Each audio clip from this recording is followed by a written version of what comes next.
لقد نسأل قادة إسرائيل اليوم أين ذهبت نظرية الأمن الإسرائيلي التي حاولوا إقامتها بالعنف تارة وبالجبروت تارة أخرى طوال 25 سنة.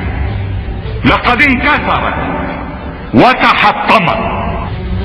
قوتنا العسكرية تتحدى اليوم قوتهم العسكرية.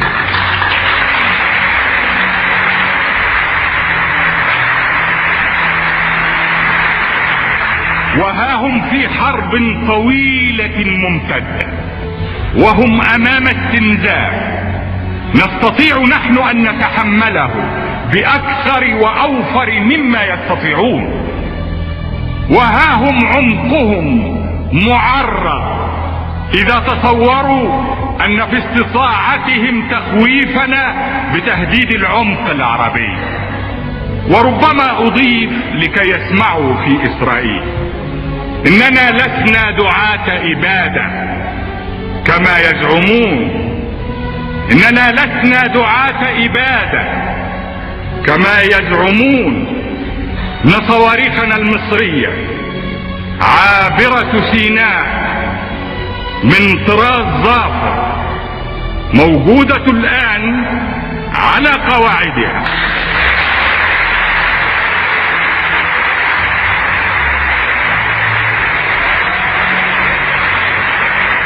صواريخنا المصرية العربية عابرة سيناء من طراز ظافر موجودة الآن على قواعدها مستعدة للانطلاق بإشارة واحدة إلى أعماق الأعماق في إسرائيل.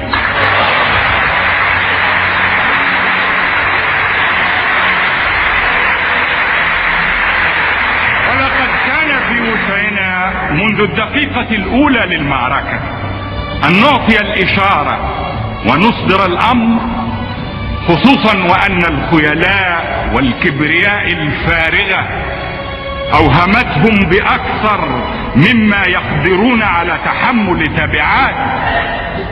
لكننا ندرك مسؤولية استعمال أنواع معينة من السلاح ونرد أنفسنا بأنفسنا.